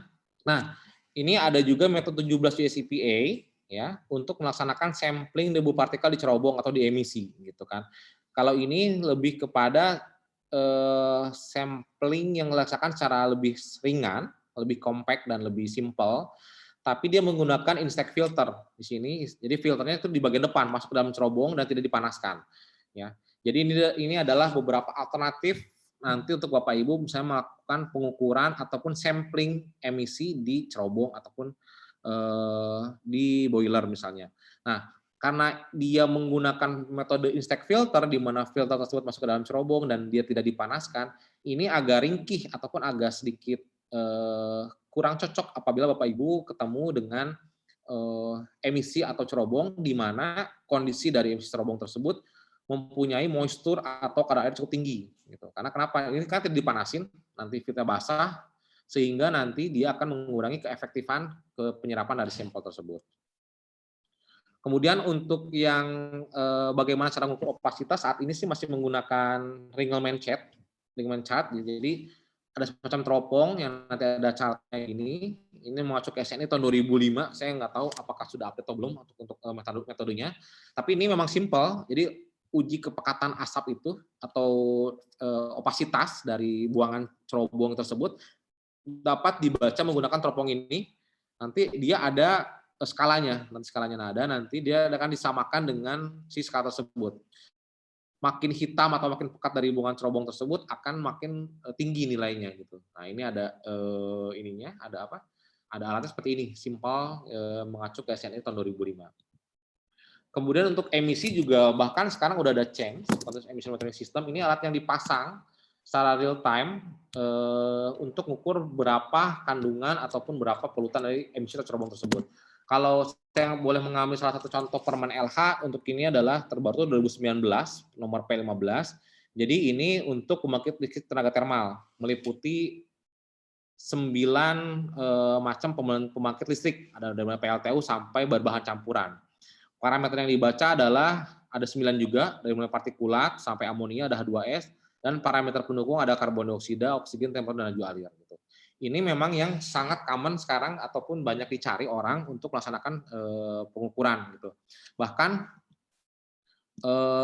nantinya akan diharapkan nanti alat ini yang dipasang chips ini adalah berbentuk online, sehingga bisa diintegrasikan dengan nilainya, nanti akan langsung ngirim ke KLHK. Nah, untuk lampirannya sendiri, untuk di peraturan P nomor 15 tahun 2019 tersebut, ini dia sebenarnya ketika kita lihat, wah ini parameter ada banyak ya, ada sekitar 9 parameter. Tapi aktualnya ada lampiran sendiri itu beda-beda. Misalnya untuk PLTU itu hanya 4 parameter, ada SO2, ada NOx, partikulat, dan merkuri, gitu kan. Nah ini yang lama, tapi yang baru yang ini ada SO2, NOx, partikulat, dan si merkuri. Gitu. Jadi beda di konsentrasinya yang terbaru.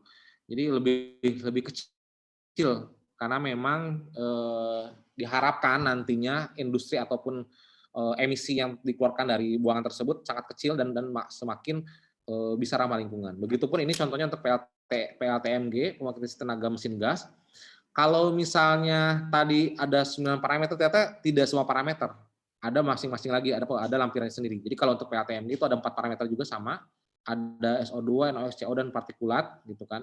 Nah, jadi meskipun di sini dibilang ada 9, tapi lihat lagi nanti dari si lampirannya untuk parameter apa yang digunakan. Kemudian salah satu alatnya contohnya kayak gini, Bapak Ibu mungkin tahu CEMS ya, jadi alat yang dipasang di emisi, kemudian nanti ada ngebaca gitu. Prinsipnya sama kayak tadi air untuk calling dan sparring, dia membaca secara langsung, direct reading, memberikan nilai pembacanya secara langsung, dan bahkan nanti ke depannya akan diharapkan bisa online.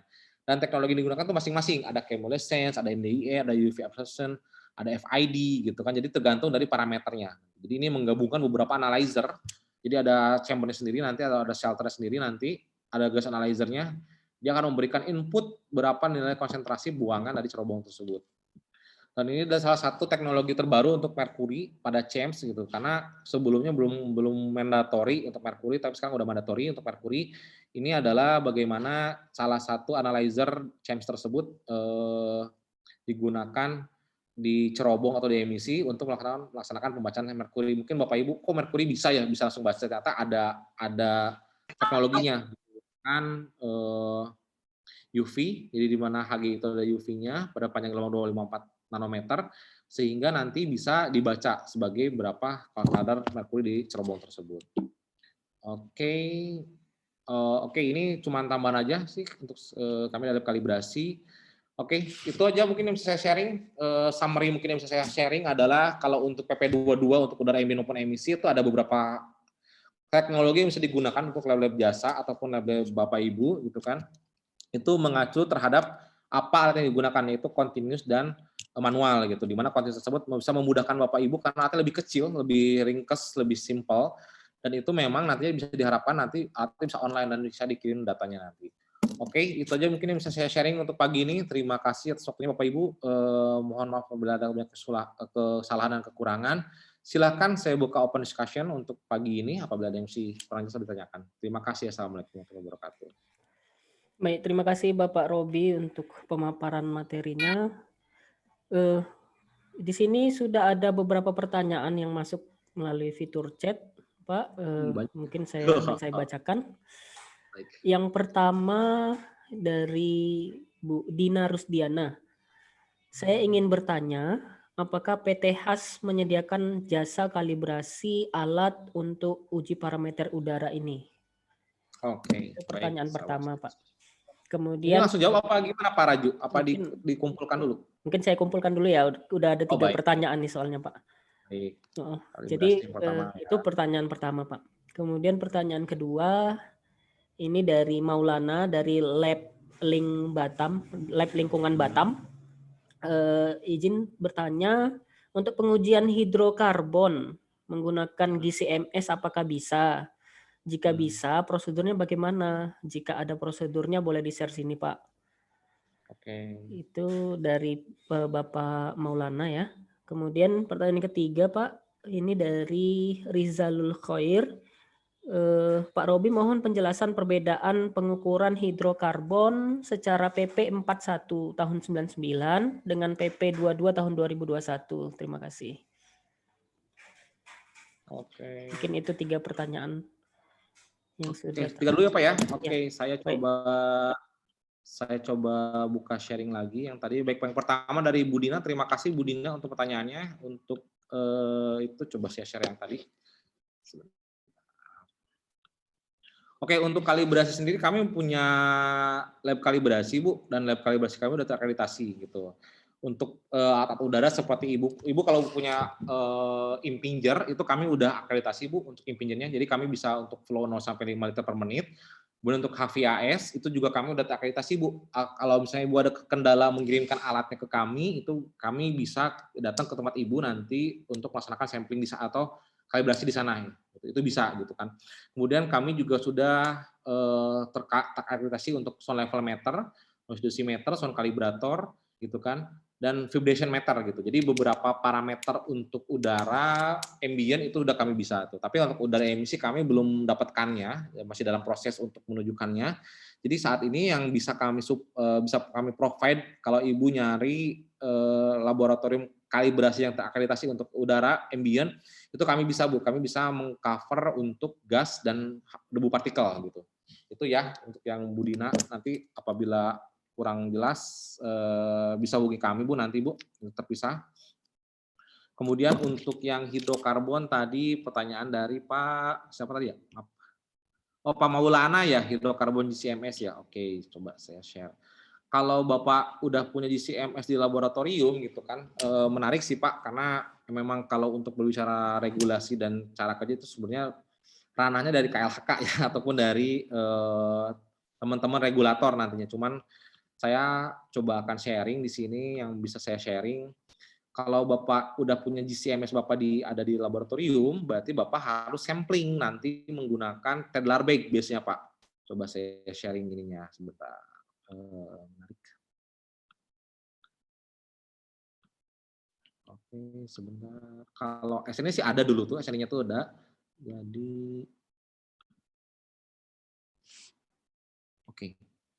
Ini kayaknya nih, tahun 2009. Coba aja saya sharing sebentar. Oke, ini ada ya, mungkin kelihatan di layar ya, SN-nya udah ada gitu. Jadi ini adalah cara uji hidrokarbon HC menggunakan hidrokarbon analyzer dan deteris nyala gitu. Jadi kalau di sini ada SNI-nya, kalau Bapak punya GCMS-nya tuh metodenya FID bukan ya? Kalau FID Bapak bisa mengacu ke sini nanti SNI-nya gitu. Ya. Jadi di sini maaf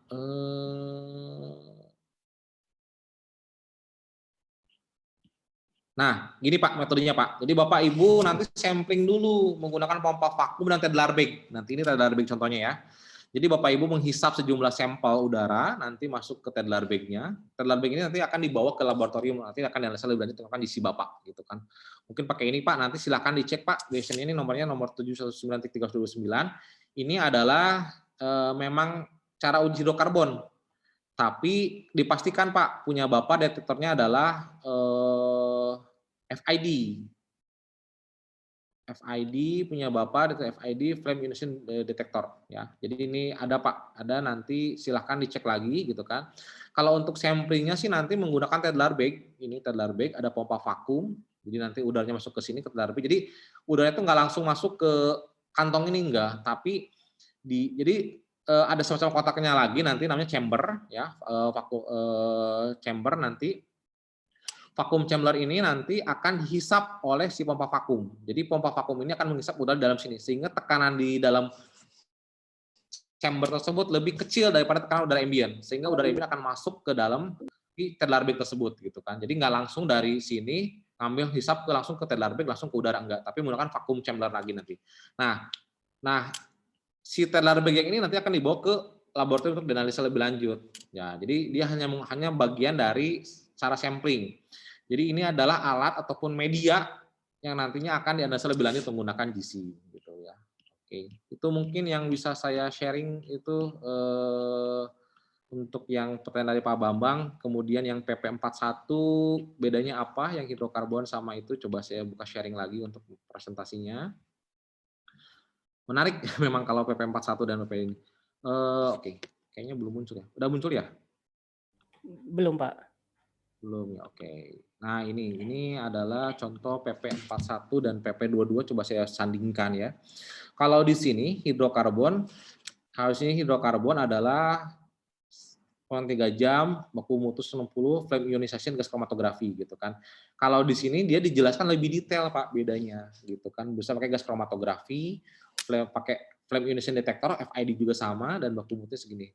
Ukur selama 3 jam. Kalau yang di sini ya ini tidak dijelaskan alatnya apa Pak gitu, alatnya apa gitu kan. Jadi alatnya itu hanya bilang active continue. Dan apabila lihat Bapak di sini ada bintang 3, kalau Bapak lihat lampirannya nanti ya, lampirannya sendiri itu ada ketentuan bintang 3 itu adalah pengukuran selama 3 jam. Pengukuran selama 3 jam, kemudian nanti waktu pengukurannya adalah dari jam 6 sampai jam 10. Bedanya nggak ada bedanya sih Pak kalau saya lihat itu. Cuman hanya ini tidak disebutkan aja menggunakan peralatan apa dan metode apa gitu. Hanya dibilang active continue aja. Tapi kalau lebih detail, bisa lihat di PP41 itu bahkan di sini dibilang kalau di sini pakai flame ionization dan pakai gas kromatografi atau GC gitu. Kayak gitu Pak. Itu mungkin Pak yang bisa coba saya share lampiran 7-nya ya sebentar biar kelihatan nanti. Lampiran 7 untuk udara ambient-nya.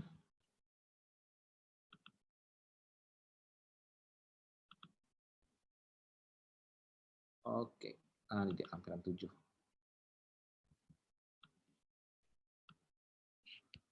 Oke, ini lampiran 7 Bapak Ibu, Peraturan Pemerintah Republik Indonesia ya, baku mutu udara ambient. Hidrokarbon 3 jam 160 mikrogram per meter kubik, aktif continue ada bintang 3. Bintang 3 maksudnya apa? Bintang 3 itu konsentrasi yang dilaporkan untuk waktu pengukuran selama 3 jam. Ya. Tapi pengambilannya adalah dari pagi, dari jam 6 sampai jam 10 ya. Jadi Bapak Ibu nggak bisa mengukur di siang hari atau sore hari karena harus di pagi hari. Boleh dari jam 6 sampai jam 9 atau dari mulai dari jam 7 sampai jam 10, yang penting 3 jam dan pengambilannya adalah di pagi hari. Itu ketentuannya mungkin tambahannya yang mau saya sharing. Itu ya mungkin yang bisa saya bantu untuk jawab pertanyaannya Pak Raju. Terima kasih. Baik Pak Robi, terima kasih untuk penjelasannya. Berikutnya kita buka sesi yang kedua ya Pak, karena memang pertanyaan banyak yang masuk ini Pak. 3 pertanyaan lagi. Saya coba bacakan. Yang pertama dari Bapak Ferdinand Huta Barat dari LHK Sumatera, wilayah Sumatera. Izin bertanya Pak, yang pertama untuk dioksin furan, pendekatan samplingnya apakah seperti sampling emisi atau sampling udara ambient? Dan SNI berapa ya Pak? Itu pertanyaan pertamanya. Pertanyaan keduanya, untuk opasitas, jika kepekatannya tinggi, apakah bisa kita simpulkan melebihi BM opasitas, Pak? Terima kasih. Oke. Itu Baik, saya coba yang pertama dulu ya. Apa Oh ada iya, ketiga nggak Pak? masih ada Pak pertanyaannya. Oh, oke, silakan Pak. Ini selanjutnya dari Bapak Yuda Andaka. Untuk pengujian emisi sumber tidak bergerak dengan menggunakan alat direct reading seperti yang Anda sampaikan sebelumnya, apakah metode pengambilan sampel direct reading diakui oleh Kan?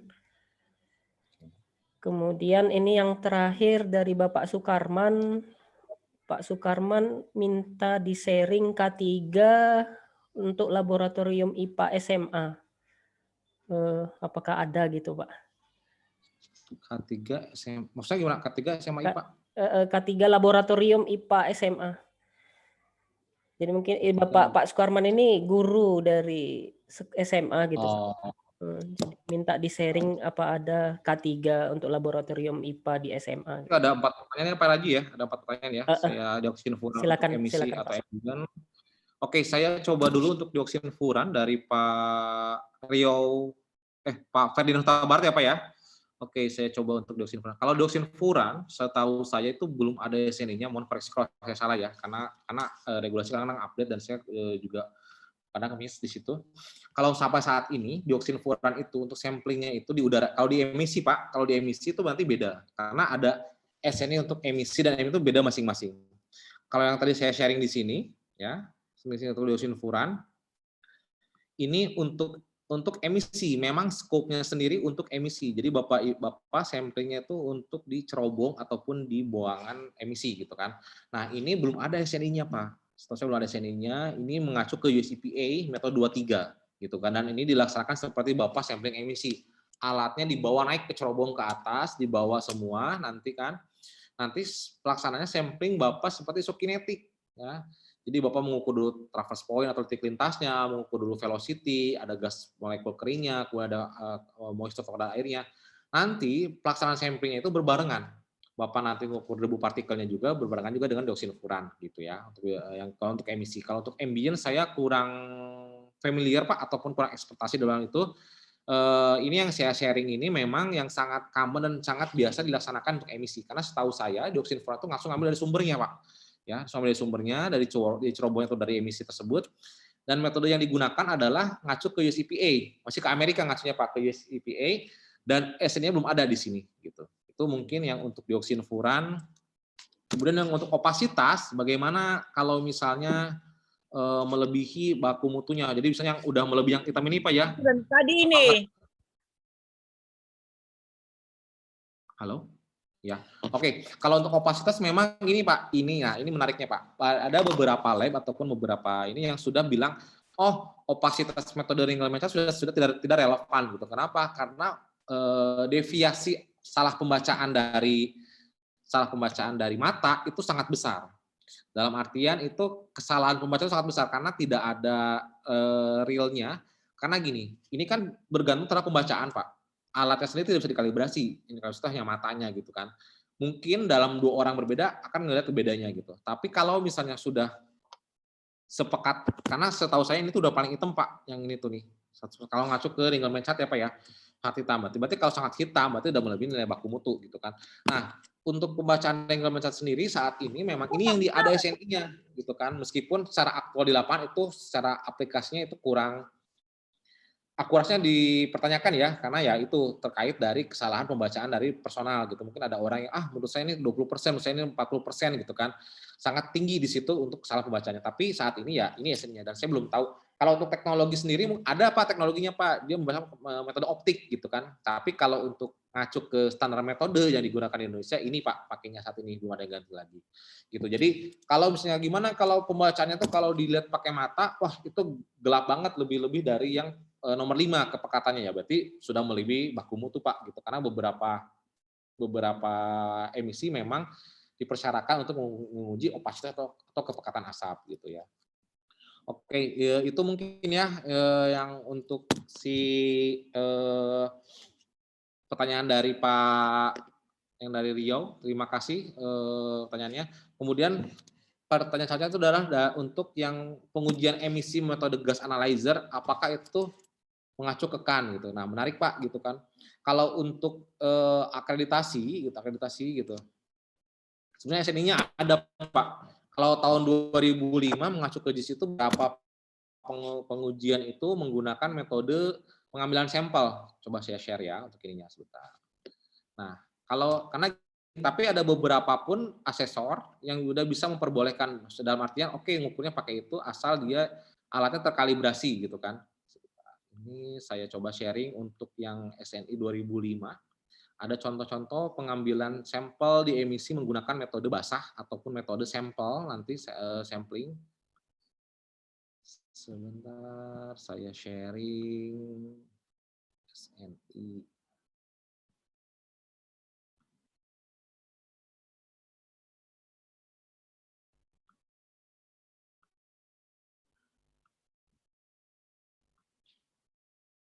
Nah, ini coba saya sharing NOx siapa ya? Oke, ini saya coba sharing NOx di sini. Ini tahun 2005 SNI-nya ya. Ini mengacu ke JIS. Jadi cara uji oksida nitrogen dengan metode penol disulfurik acid PDS menggunakan spektrofotometer ya. Ini coba saya skip sebentar. Oke.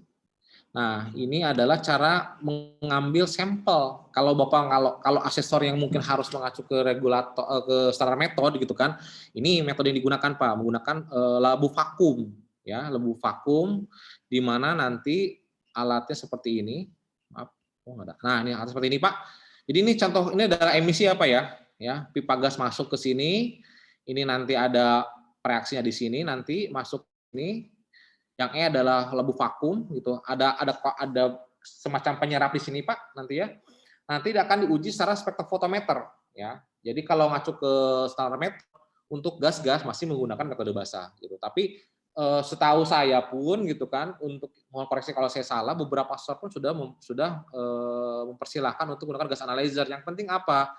Yang penting alatnya pertama terkalibrasi, kemudian alatnya udah pernah diuji kinerja gitu kan, ataupun uji profisiensi dengan beberapa lab untuk keakuratan dari pembacaannya itu diperbolehkan gitu kan. Selama Bapak punya full gas analyzer tapi nggak ada kalibrasinya, itu dipertanyakan nanti untuk siapa, untuk si keakuratan pembacaannya gitu. Karena kalau ngacu ke standar metode ya, itu beberapa standar metode, saya ambil contoh yang untuk NOx itu harus pakai metode basah ya. Metode basah dengan metode penol disulfurik acid. Jadi ini adalah semacam tadi yang untuk kita sampel untuk udara ambient, dia nanti akan diambil sampelnya ya. Diambil sampelnya ada labu vakum di sini. Ada labu vakum, nanti dianalisa lebih lanjut menggunakan spektrofotometer ya. Bedanya apa kalau nanti dengan si full gas analyzer? Kalau full gas analyzer Bapak langsung dapat hasil saat itu juga. Langsung masukin alat si probe-nya ke dalam cerobong, ke sampling hall, nanti langsung dibaca nilainya berapa. Tapi kalau ini, nanti Bapak ada tahapan analisa lebih lanjut menggunakan spektrofotometer nanti. Kurang lebih itu untuk, coba saya jawab untuk yang nomor 3. Kemudian nomor 4 dari Bapak yang nanya K3 SMA Pak. Nah ini menarik Pak, setahu, nggak tahu kalau sekarang ya, sekarang. Saya kan SMA itu tahun 2000-an Pak, zaman dulu saya SMA sih saya nggak ada, saya dapat ilmu mengenai K3 industrial hygiene itu di kuliahan gitu kan. Saya sih sendiri berharap kalau misalnya nanti ada kedepannya kurikulum berubah gitu kan, karena mungkin nggak saya, tapi mohon maaf, tapi sebelumnya saya nggak tahu kalau di SMK diajarin ya, karena saya SMA, saya juga IPA gitu kan, dan saat saya SMA tuh nggak ada kurikulum untuk industrial hygiene maupun K3 gitu kan. Mungkin nanti kedepannya ada gitu kan, tapi kalau saat ini sih saya bilang secara pribadi saya nggak tahu dan saya nggak punya untuk itu.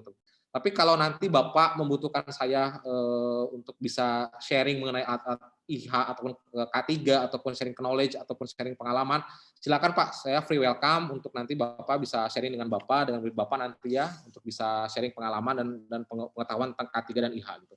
Itu mungkin Pak Raju dari saya untuk keempat jawaban dari pertanyaan itu. Baik, terima kasih Pak Robi Nugroho untuk jawabannya.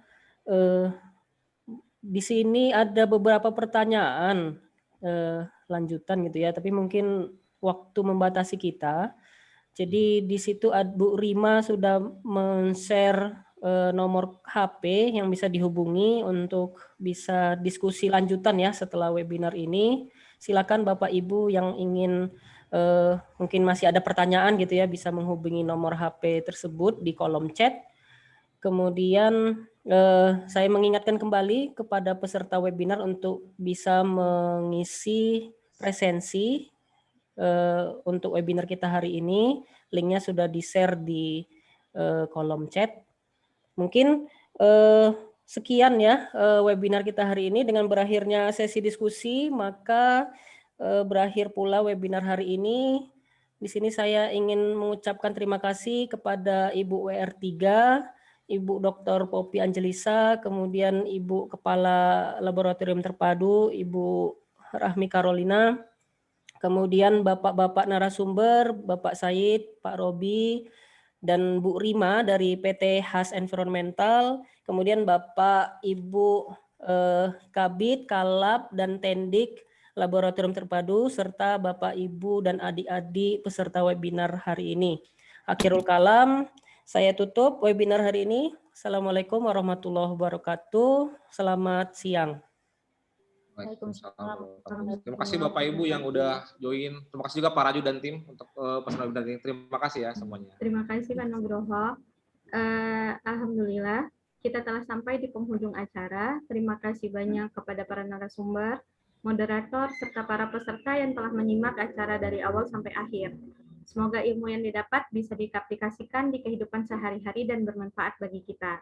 Saya mewakili panitia yang bertugas menyampaikan mohon maaf atas salah dan kata perbuatan. Akhir kata, terima kasih. Wassalamualaikum warahmatullahi wabarakatuh. Assalamualaikum warahmatullahi wabarakatuh. Terima kasih Pak Nugroho. Terima kasih Pak Said.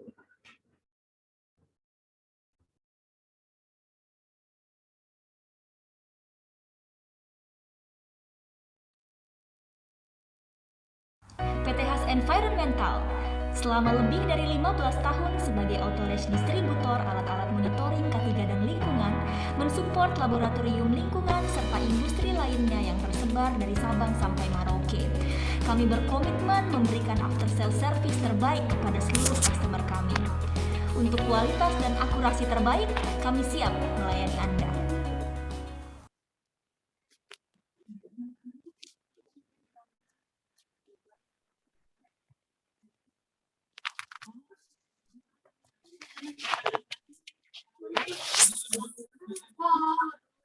Sudah bisa oke nih Pak Raju. Terima kasih Pak. Terima kasih ya Mbak Sali. Ya, baik, Saya tutup lah ya. Iya Pak, boleh Pak. Bu Sali. Iya, makasih Bu Terima kasih Rima. banyak Bu Rima. Terima kasih. Izin menutup Zoom-nya ya Bapak Ibu. Baik, terima kasih Pak Raju dan tim dari UPT Terpadu USU. Sama-sama Ibu.